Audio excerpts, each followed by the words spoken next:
Coelho, médico adjunto del Servicio de Hospitalización a Domicilio Cuidados Paliativos del Complejo Hospitalario Universitario A Coruña, Área Sanitaria Coruña IC.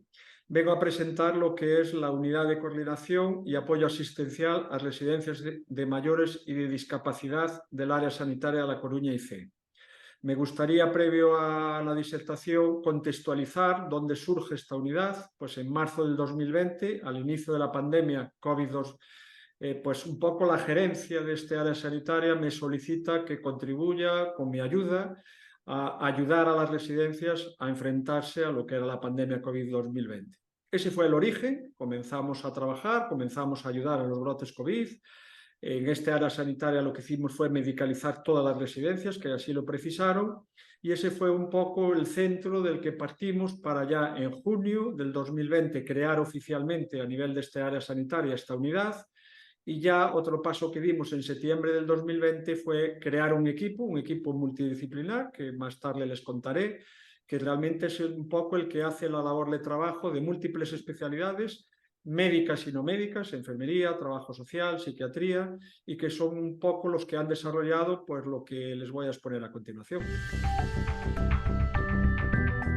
Los objetivos principales de la unidad de coordinación, una vez que conocimos el medio y vimos lo separado que estaba el mundo social del mundo sanitario, sociosanitario, no necesariamente ambos mundos caminaban de la mano, fuimos, vulgarmente por decirlo así, entrando en las cocinas de los centros residenciales y vimos que los centros residenciales es donde se concentra la mayor fragilidad de los pacientes o de los usuarios en este caso, y decidimos establecer dos objetivos fundamentalmente. Por un lado, mejorar la coordinación sociosanitaria, ya que los usuarios de residencias no solo necesitan cuidados básicos de atención, sino que también necesitan una atención sanitaria continua.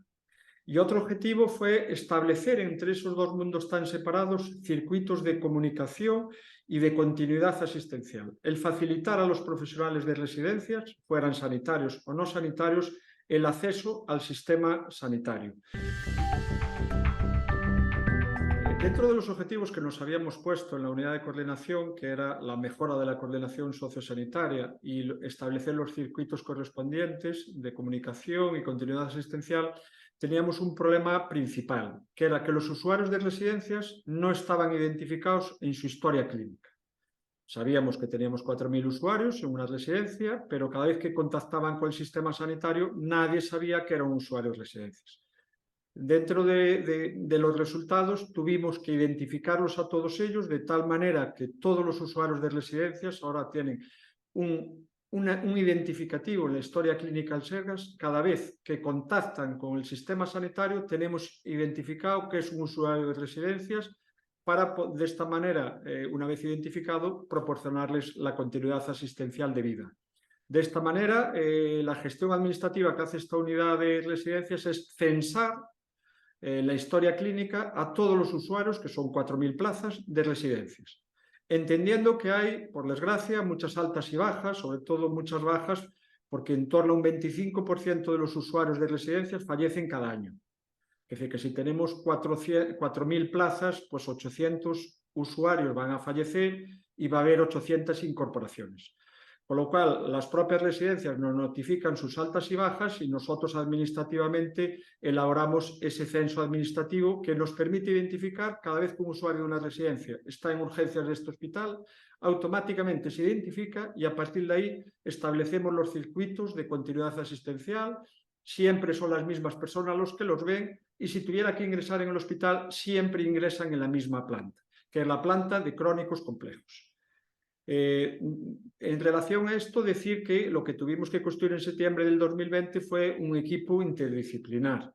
En la base de la unidad de coordinación de residencia la constituyo yo, una enfermera y un personal administrativo, pero detrás hay un equipo multidisciplinar y somos un ejemplo claro de lo que creemos que debe ser actualmente un servicio sin paredes o una imagen de un hospital líquido.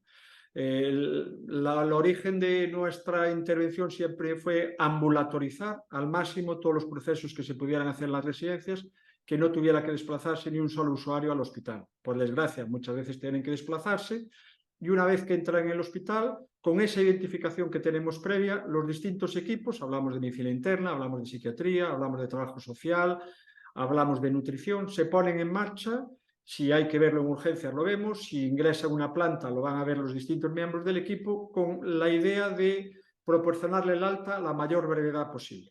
Un ejemplo solo: el año pasado pues tuvimos en esta área sanitaria 2.500 derivaciones a urgencias de usuarios de residencias. Son poco o mucho, no tenemos datos para compararnos con otra área sanitaria, porque realmente este es un problema, yo creo que común en Galicia y en España. De esas, en torno a un 40-42% precisaron ingreso en el hospital, y la mayor parte de ellos son enfermos de medicina interna, con cronicidad, con complejidad, que ingresaron en la misma planta de este complejo hospitalario. Fueron vistos por las mismas personas, 1 o 2 internistas, y conseguimos que en 4 o 5 días estuvieran de vuelta en su propio centro residencial. Es decir, que dentro de un ejemplo de esa continuidad asistencial está este tema.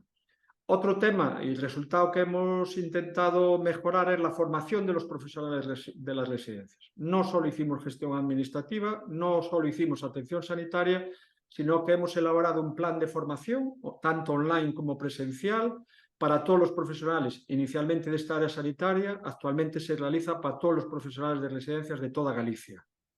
Hemos concentrado todos estos vídeos formativos en nuestra propia web, que está accesible desde el exterior, no solo para el interior del área sanitaria, para que los profesionales puedan contactar, puedan evaluar a posteriori y visualizar todos esos programas.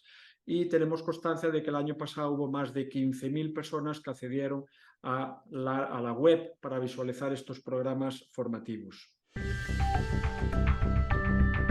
Sí, yo creo que lo más innovador de la unidad de coordinación y apoyo asistencial a las residencias es el enfoque multidisciplinar. Esto no es un servicio hospitalario, no es atención primaria que genere una continuidad asistencial, sino son múltiples profesionales de distintos servicios, un enfoque de ambulatorización, de hospital sin paredes, el que pone todos sus recursos hospitalarios y de primaria a disposición de los profesionales de las residencias. Yo creo que ese es el enfoque diferenciador, a diferencia de otros muchos servicios de geriatría, por poner un ejemplo, que tienen un enfoque más hospitalario.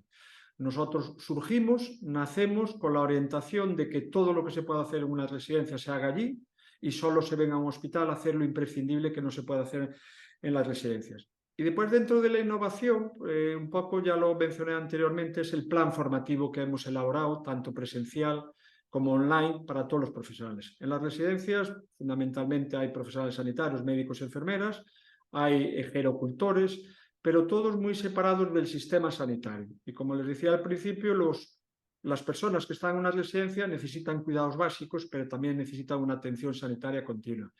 Entonces hemos desarrollado un programa formativo para que estos profesionales, cada uno en su nivel de competencias, puedan entender el porqué, el para qué. Y dentro de las innovaciones destacaría también el cambio de concepto y de paradigma, de que habitualmente desde las residencias se derivan a los usuarios cuando se ponen mal al hospital, y siempre les decimos que hay que pensar si eso es lo más beneficiario para el usuario.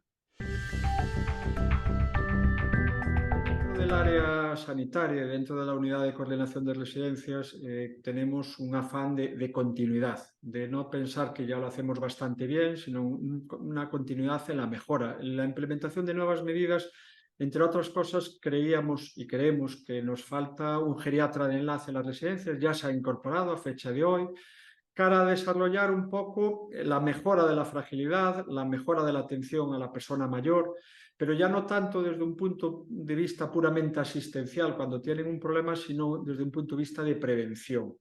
Y dentro de este proyecto tenemos una novedad que voy a comentar ahora, que es una innovación, que es un poco el proyecto OsteoRes, que es el proyecto de osteoporosis en residencias sociosanitarias. Hemos detectado un problema en esta área asistencial, que por desgracia las personas de residencia se caen mucho. Como consecuencia de esas caídas hay fracturas importantes, y una fractura de cadera conlleva unos trastornos de morbilidad y mortalidad importante, y hemos puesto en marcha un proyecto de prevención primaria y secundaria de fracturas.